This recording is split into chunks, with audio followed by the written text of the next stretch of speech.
Good afternoon, ladies and gentlemen, I'm John, this is many a true nerd welcome to Slay the Princess. Now, the way this has been described to me is, imagine the Stanley Parable, but instead of being a comedy, it's a horror game. So, yes, I suspect things are going to get, weird and whatnot. But, on the plus side, this cannot be that difficult.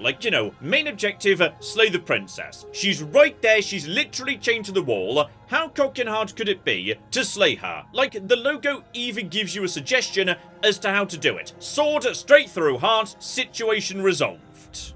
Chapter 1. The Hero and the Princess. You're on a path in the woods, and at the end of that path is a cabin. And in the basement of that cabin is a princess.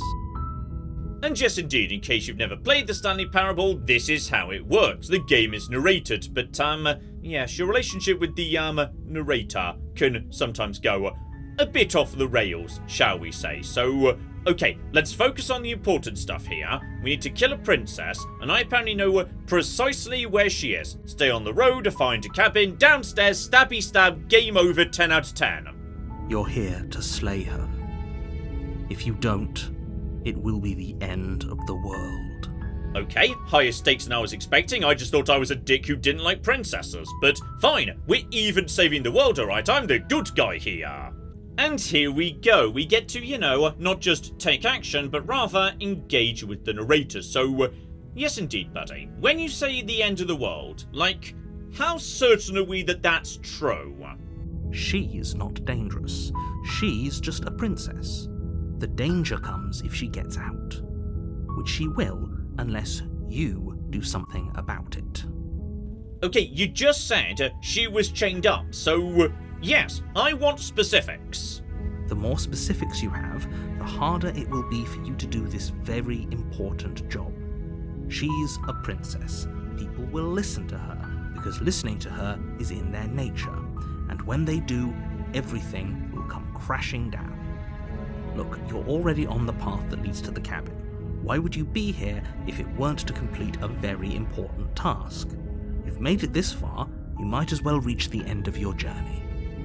Okay, I know the game's called Slay the Princess, and I'm supposed to slay the princess, but I'm increasingly feeling like I want to be on the princess's side against the narrator. Basically, slay the narrator. That's what I'm coming down towards at the moment. Okay, mate, you're talking me out of this at a very, very fast rate at the moment, so how about we talk carrot? What do I get for saving the world? Yes, but you'll have to slay her before you get it. Okay, you are being very, very cagey about this. I do not trust you. Though to be honest, yes, I probably shouldn't be trusting the princess either. Oh, here we go. Me and the game are on the same page here, so I'm gonna go and have a chat with her. And if, what you're saying stacks up with what I see in the cabin, then maybe we slay aforementioned princess. But not before. You make your way up the short path to the cabin. You'll find the princess within. We're not going to go through with this, right? She's a princess. We're supposed to save princesses, not slay them. Ignore him. He doesn't know what he's talking about. Oh, there's a second cookie narrator, and one of them's possibly me. Okay, so, into the cabin, though. I mean, I'll admit, I'm kind of impressed just in terms of architecture, that this place has got a basement, it's tiny, and it's on a hill, I guess there's no reason why you wouldn't be able to have a basement underneath, a cabin on a hill. It just feels wrong somehow. The interior of the cabin is almost entirely bare. The air is stale and musty, and the floor and walls are painted in a fine layer of dust. The only furniture of note is a plain wooden table. Perched on that table is a pristine blade. The blade is your implement. You'll need it if you want to do this right. Okay, as I was saying before, straight in the heart, that's how we do. So okay, we definitely want to take the blade, though. I mean, we could not. I feel like, we are escalating the situation if we take the blade. So we're going to enter the basement without taking the blade, so we can have an open dialogue where nobody's holding a dagger that they could in theory use to stab the heart of the other. The door to the basement creaks open, revealing a staircase faintly illuminated by an unseen light in the room below. This is an oppressive place. The air feels heavy and damp, a hint of rot filtering from the ancient wood. If the princess really lives here, slaying her is probably doing her a favor. Her voice softly carries up the stairs. Hello? Is someone there? It's hypnotizing. It's the kind of voice you only have to hear once to remember it for the rest of your life. Don't let it fool you. It's all part of the manipulation. You're playing a dangerous game by coming here unarmed. Okay, we're just here to, check in on you. Let's keep it nice and neutral. So, hello there. Just here to, bring you a bucket of fish heads or whatever it is princesses eat, I don't know. And, check you're okay, don't need any extra pillows, etc., etc. You are? It's been so long since anyone's come down here. I was starting to think they'd forgotten about me. You walk down the stairs and lock eyes with the princess. There's a heavy chain around her wrist, binding her to the far wall of the basement. She's beautiful. How could someone like this be a threat to anyone? I am begging you to stay focused. There's a lot riding on you here. Hi. Do you think you can get me out of these chains? I mean, to be honest, probably not. Because, I don't have a key. Also, why only one wrist? There clearly is a second thing on the other side, suggesting she's supposed to be bound by both wrists, but, that one's broken. Which makes me suspicious, so okay, do not get close to her. Alright, let's just chat for a bit before we make any decisions here. Okay, let's go step by step here, and yes, let's start off with the obvious stuff here, which is, if you're a real princess, a normal human, not a monster, not going to end the world, etc., etc., if no one's been here for a while, how are you not dead? Food, drink, etc., etc. I don't see what that has to do with anything. This is the only time this is ever going to happen, but I agree with the princess. That's hardly relevant. Okay, you are both being extraordinarily evasive right now. Honestly, I'm starting to suspect you're both in it together against me. Okay, but actually, what has she been eating? She has to eat, right? Okay, so your name. You can't possibly object to telling me that. She pauses, carefully formulating her words before she responds. You can address me as Your Royal Highness. Or you can just call me Princess if Your Royal Highness is too formal. Is Princess her name or her title? What if it's both? Could you imagine being named Princess? Okay, so royal etiquette might demand I don't call her by her name, so yes indeed. Here we go. If I confront you with the narrator's claims that you're dangerous and down here for a reason, how would you respond to that? Of course I'm locked up down here for a reason. I don't actually know what that reason is, but you don't just stuff a princess in a basement and throw away the key without there being some sort of an explanation, right? You have all the explanation you need. You should know better than to trust whatever she comes up with. Okay, so basically, yes, they're both being catastrophically untrustworthy. I don't trust the princess, I don't trust the narrator. Both of them are very much withholding information from me, so yes, the whole ending the world thing. Are you familiar with that as an idea? Is that why they threw me down here? But I don't want to hurt anyone. I like the world, I think. I don't remember much about it, to be honest. I've been down here for so long. How long has she been locked away? Did they tell you how I'm supposed to end the world? Yes, there was sort of an implication that people are going to start listening to you, but yeah. It was very vague, I'll admit. Yes, I'm kind of hoping you might tell me, Princess. I don't know how to destroy the world, if that's what you're getting at. I believe her. She doesn't have to know how to destroy the world to be capable of doing it. At the end of the day, whatever the two of us have going on down here is about trust. Whoever sent you to slay me claimed I was a threat to the world, but they didn't tell you why. I don't trust that, and I don't think you do either, or you wouldn't have come down here to talk. She has a point. We're talking like this for a reason. So this shouldn't be about what I'd do if I got out of here, or me saying the right thing to convince you to save me. This is about how messed up this whole situation is.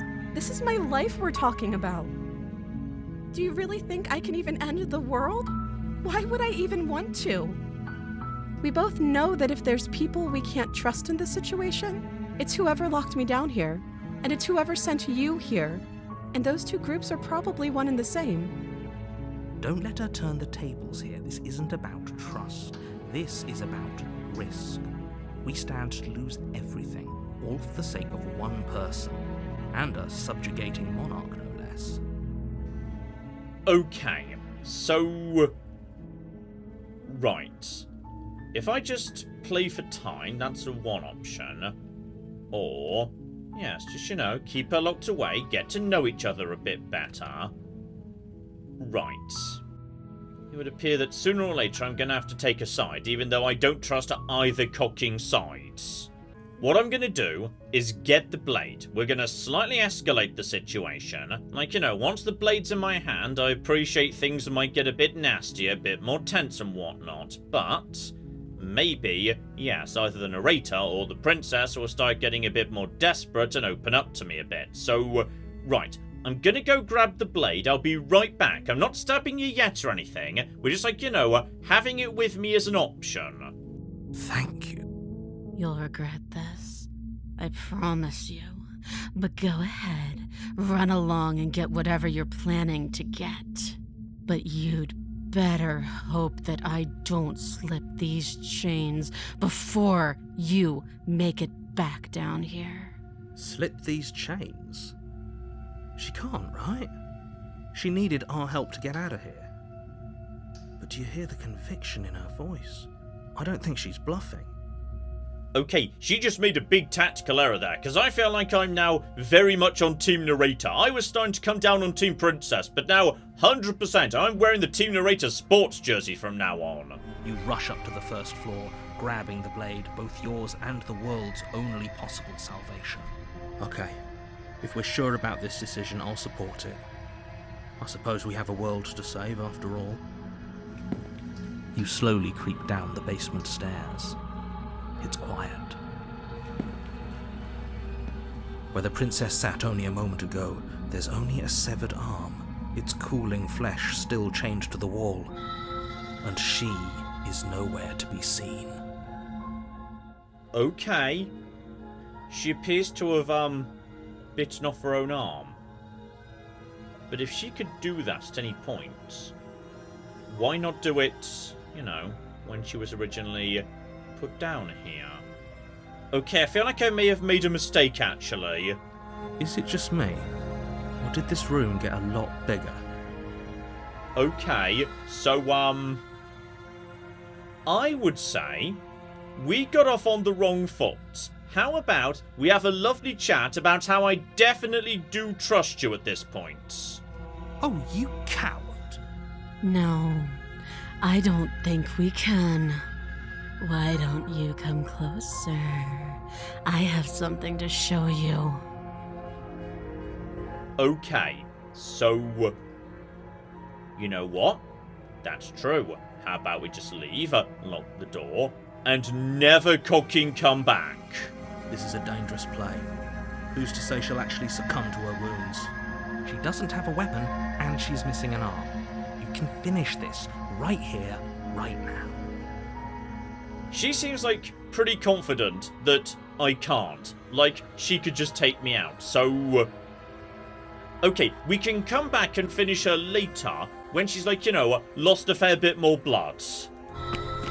You close the basement door, locking it behind you and quickly barricading it with the heavy wooden table that once held the blade. Oh, that is not gonna keep her away. Okay, we can make this work. She has an awful wound and we have all the time in the world. Playing jailkeeper for a while might make things a little easier. You settle in against the far wall to watch the basement door. No, start running. Alright, we can get a damn good head start before she gets out of there. Screw the world, screw the princess. We need to cocky go. It isn't long before you start to drift off, your eyelids heavy with fatigue. But sleep doesn't come. Instead, your rest is broken by a piercing, wailing voice calling out to you from the other side of the door. I know you're still there. Why don't you make things easier on yourself and let me out? Okay, how could she possibly be able to just tear off her own arm and keep going, but not be able to break down this door? That doesn't feel right. It's not like this little door will hold for very long anyways. It's probably a good idea to try to get back on my good side. She sounds terrifying. Like she's less of the princess you saw and more like something out of a nightmare. As she violently rattles the door, you do your best to shut her out of your mind. When I get out of here, I'm going to pick you apart piece by piece. I won't forget what you did, and I'll never forgive it. You don't know the kind of enemy you've made tonight. It doesn't sound like she's getting any weaker. No, it doesn't. Okay. So, the narrator may have been right, as it turned out, though, admittedly, we do have one small issue here, which is, he was saying, you know, it wasn't her so much, it was the fact that people would do what she said. But it also would appear she's like, you know, a horrifying monster, by the looks of it. So, you know what? Bang away, you'll just bleed out faster. Do you think losing an arm is actually enough to do me in? I can always find another. I'm not as frail as you think. You put the princess's threats out of your mind as best you can and huddle up against the wall. You jolt awake in the middle of the night to silence in the cabin. The ruckus has stopped, and the door to the basement is ajar, its lock broken, and the table shoved out of the way. Where is she? Thanks for helping me get out of that awful basement. You try and stumble to your feet, but as the princess draws near, it's as though your body simply stops working. It isn't all at once. The paralysis comes in waves. First your toes go numb, and then your feet, and then your legs. You lie prone on the floor of the cabin, unable to do anything but witness her approach. Whose side are you on? Yours, of course. But I have a duty to uphold the truth. Lying about the facts of the situation doesn't change them. So helpless. I can take my time with you, can't I? She steps closer, one silent footfall at a time, cocking her head in curiosity as you feel your organs shutting down one by one. Or maybe I can't take my time with you. You don't look well. A little green around the gills. What a shame. If you'd only helped me get out of here, we could have done such wonderful things together. Your lungs stop drawing in breath, and your heart freezes in your chest. You have seconds left. I'd say better luck next time, but we both know this is the end, don't we? It can't be. This can't actually be how everything ends. I'm sorry, but it is. Everything goes dark, and you die. Okay, Chapter 2, The Nightmare. You're on a path in the woods, and at the end of that path is a cabin. And in the basement of that cabin is a princess. Right. We're back at the start, but the music's suddenly, you know, off-key and whatnot. The question now is, if we do get a do-over, albeit in some sort of weird, horrifying alternative universe, is the better option just to go straight for the kill as fast as we possibly can, or is it to cooperate? See if maybe that provides me with a better opportunity either to get away or to, stab her later when she's not expecting it. Like, maybe if I hadn't forced her to cut off her own arm by saying, "Hey, I'm off to get the murdering knife now," she wouldn't have, gone monster mode on me. You're here to slay her. If you don't, it will be the end of the world. Okay, this time I believe you. I will buy that at this point, sure. So, Mr. Narrator, are you by any chance aware of the fact that yes, we appear to now be in, a bit of a loop? It hasn't. Or if it has, I certainly haven't been a part of it. We've just met for the first time, you and I. If he doesn't remember what happened, then maybe it's best to keep it that way. Shh! What if he hears us? That's a very good question, little voice. What if he does hear you? Shit! I think you'll find yourselves very hard-pressed to keep any secrets from me. Not that it matters right now, because like I said, this is the first time we've met. Still, I'd rather not get off on the wrong foot. We've a world to save, after all.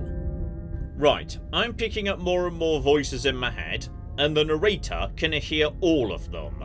Okay, this time, we're gonna go straight for the kill, to see if maybe that's feasible, and based on what we now know, yes, I think I know the correct approach to take. The interior of the cabin is plain, the smooth wood of the walls almost featureless. The only furniture of note is a lone table, knocked on its side in the corner of the room.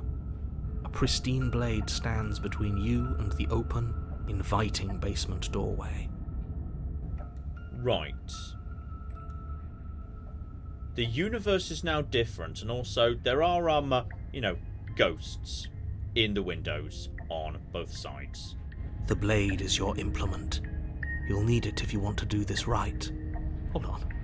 What happened to the door? There was a door here last time. It's just an empty frame. She's already gotten out, hasn't she? And she's ready for us. She's been waiting. Can't you feel her eyes on us? I'm going to need all of you to pull yourselves together. The princess has not already gotten out. But if you keep getting stuck in your head like this, you're going to struggle to get the job done. So deep breath in, deep breath out. Your task awaits, and only you can do it.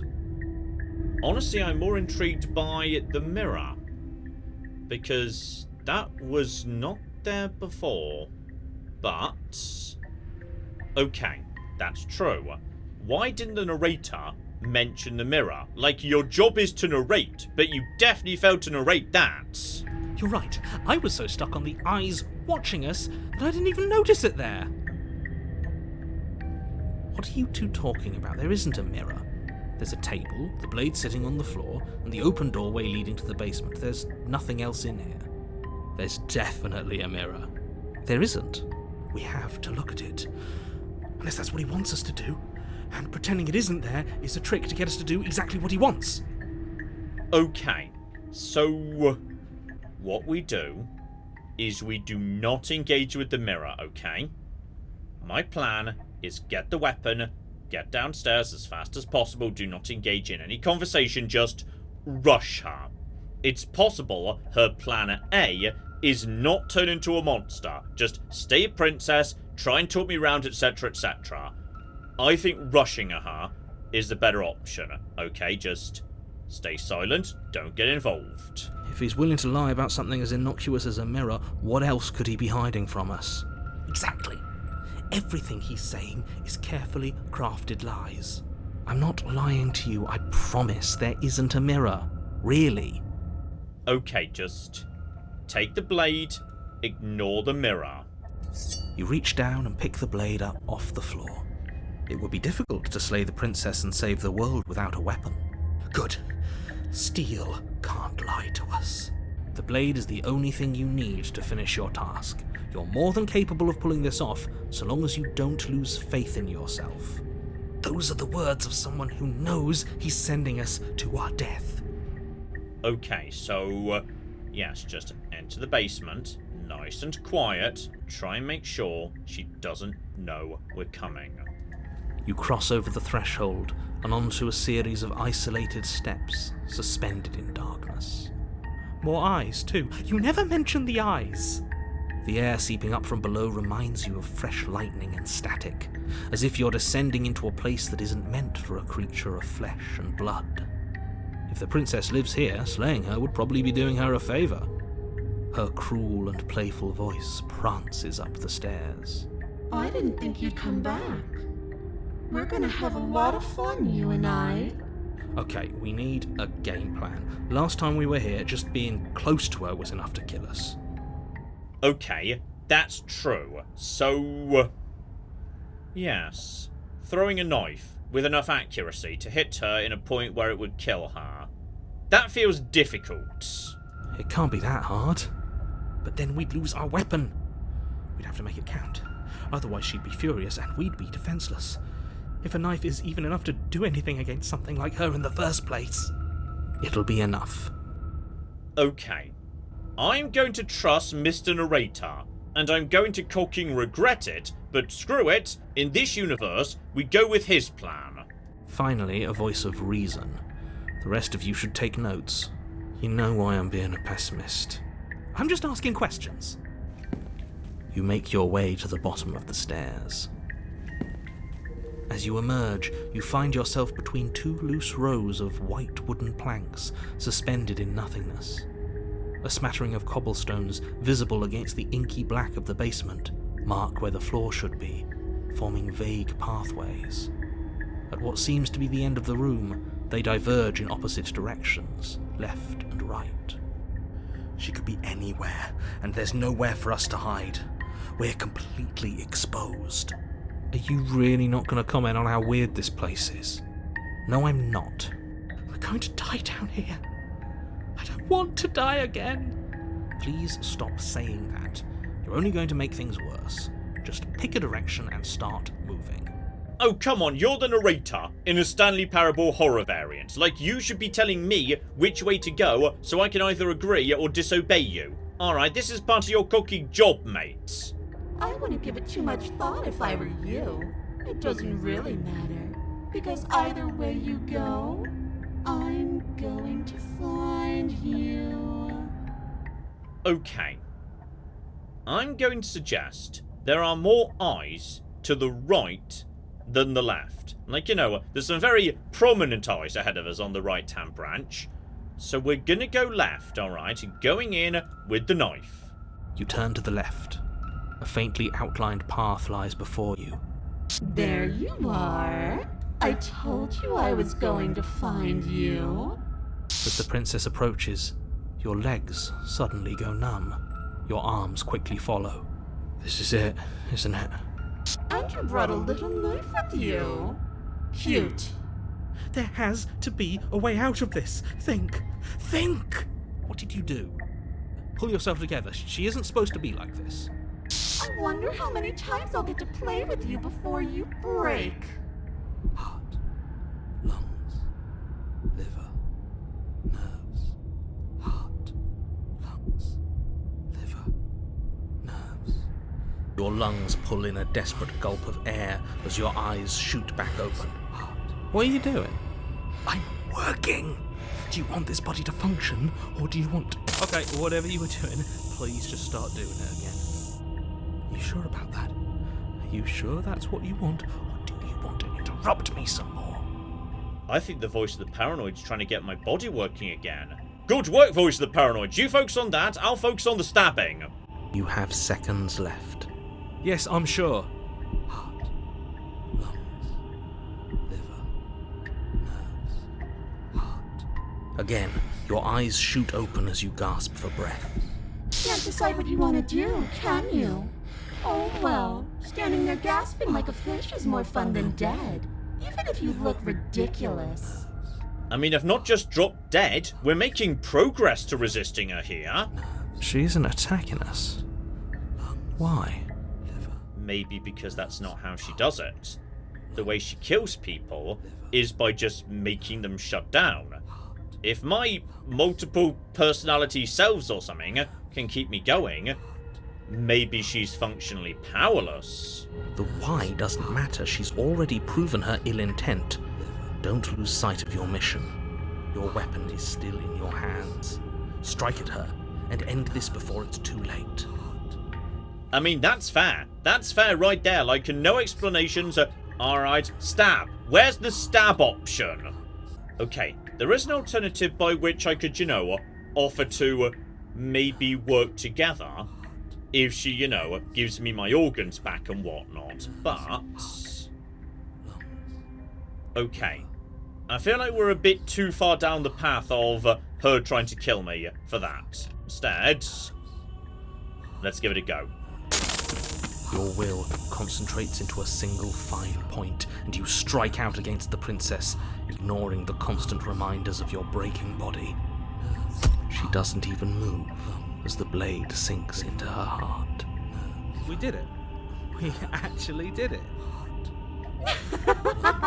You actually went for it! Oh, you're going to regret this! I can be so much more terrible for you than I am now! Oh dear. That's... okay, I may have just made the situation much worse. Can she? We've already seen how she can change heart, lungs, liver, nerves. You're not getting those stairs back. I'll see you when you finally decide to die. She falls to the ground, unmoving. Oh. Okay, well that's positive at least. Oh. I can stop now, can't I? I can. Finally. Also, I can't help but notice all the other eyes are also gone, suggesting every one of them was her. Okay, this is again progress. Though I think she said something about the stairs being taken away, so I may be trapped down here forever. And now that she's gone, you can let us out of here, right? But she was the one who controlled this place, wasn't she? And now she's dead. I don't like to think what that means for us. It means that you're stuck here. Forever. Oh no. Oh no, no, no, no, no, no. Oh no, I hate this. Time passes. Forever's gonna end eventually, right? No, it won't. That's the whole point of forever. It doesn't end. I feel sick. It doesn't have to be forever, though, does it? Are you suggesting we kill ourselves? Won't we be dead? I guess that hasn't stopped us before. That's a terrible idea. You've already saved the entire world from ruin. Why would you want to die? And the narrator wants to keep us alive for some reason. Because right now, you don't want us to do that. Okay, and Paranoid just wants to do the opposite of whatever narrator wants. You're right. I don't. But if we've already saved the world, then why does it matter if we die? Why do you care? I just do. I value life. Every life. Even yours. Especially yours. Why? What do you mean, why? I think it's perfectly reasonable to value life. Exactly. I don't have to answer that. Okay, so... right. Does narrator, live in my head or something? If I die, he dies too, so... yes, I'm not going to last too long down here. There's no cooking water. I'm going to die in, 3 or 4 days or something. That's a grim thought, innit? But I suppose you're right. You are a creature of biology. Something will happen to you before forever comes along. We don't have to starve to death. You have our way out. Use it. Chill out, Paranoid. We're not doing that. You know what? No more of this downer talk, okay? We are going to have a lovely time together. Alright, me and my 3 friends, Narrator, Hero, and Paranoia. We're just going to chill out down here until such time as we, die of dehydration. But until then, we're going to have a lovely party together, hanging out in the mysterious Doom wooden hallway. Oh, you could do a lot better than us. Oh no, you guys are lovely. Exactly. You'll be fine here. Just come up with a game or something to pass the time. Okay, so... yes. I'm guessing you're kind of trapped here too, Mr. Narrator. I'm stuck here with you. I wish I weren't. Feelings mutual. At least we're all being honest. Okay, we're not taking the blade, just in case she's playing dead or something. We're just going to wait. More time passes. You're still here. No, still waiting. More time passes. You're still here. Just gonna keep waiting. Sooner or later, something's gonna happen. More time passes. You're still here. Maybe anyway.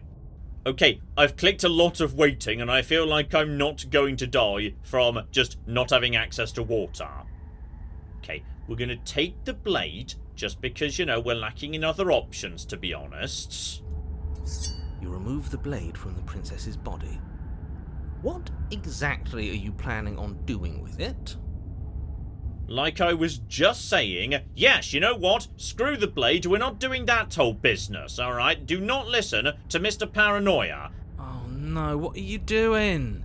You tighten your grip and fling the blade as hard as you can into the void. It's gone. Now you're really stuck here forever. There's no way out now. You mean, other than starving? Right, I mean, other than that. You wait, and then you wait for a little while longer. But eventually the thirst sets in, and the hunger. The darkness of this place prevents you from wholly grasping the context of passing time, but that doesn't stop it from passing, nor does it stop your biology from unraveling. The only things you know for certain are that it's long, and that it hurts. The vastness of your suffering can't be adequately put into words. We really shouldn't have tossed the blade. Chapter 3. The Wraith. Oh, she's gonna come back as a cocky ghost now, and oh, bloody hell, where are we? This really doesn't end, does it? It doesn't matter if we kill her, it doesn't matter if she kills us, it just goes on and on and on and on and on. Okay, I feel like the solution is, you know, to not engage with the princess at all. Screw the cabin, screw the woods, we just cocky go. Alright, make this somebody else's problem. Yes, so it does. Oh, we've got a new voice of the cold. Hello, who are you precisely? No, there has to be a way out of here. There just has to be. What if we do what she asked us to last time? What if we just let her leave? Okay, so you've already been here. More than once, even. Great. So you probably already know all about her and all about the threat she poses to the world. I mean, I'm gonna be honest, no. I mean, she poses a threat to me because I kinda started it. In a way, though. Oh, actually. I mean, she was the one who tore her arm off before I got the knife, though I did tell her I was gonna go and get the knife. Okay, we'll call that one a tie, but like, I kinda started it. I'd say we just want to opt out of this entire situation. Here we go, me and the game are on the same page right now. So basically, screw the wood, screw the cabin, screw the princess. What if we just don't go there? Then she finds a way out on her own. So, standing around out here is the same as us letting her out. Only we don't have to see her. That's gotta be better, right? No, it's strictly worse. And why is that? Because it's cowardly, for starters. And because the unknown is always worse than the known. But really, all you're doing right now is weighing two considerably bad options.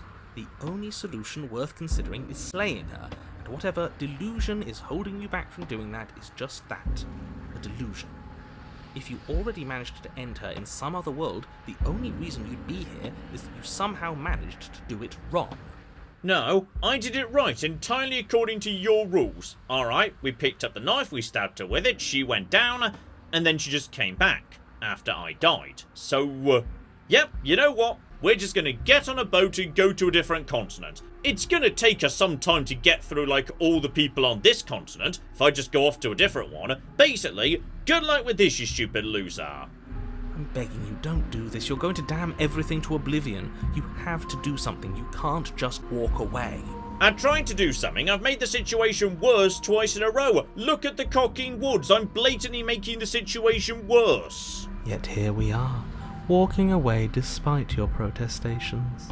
There's got to be a crack in this world somewhere. If he's looking in at us, there has to be a way out. Ugh, fine. You walk down the path away from the cabin. Hope for all our sakes that you change your mind before it's too late. Wait, Something isn't right. Can you still hear me? Everything is getting fuzzy. Oh. Did we just get far enough away from the cabin that the narrator can't speak to us? What's going on? Where are we? I don't know. But it feels like home. Yeah, but you're the voice who only showed up after we died. Like, horribly. After a week or so. So I'm not sure I trust you. It's finally happened, hasn't it? We finally cracked.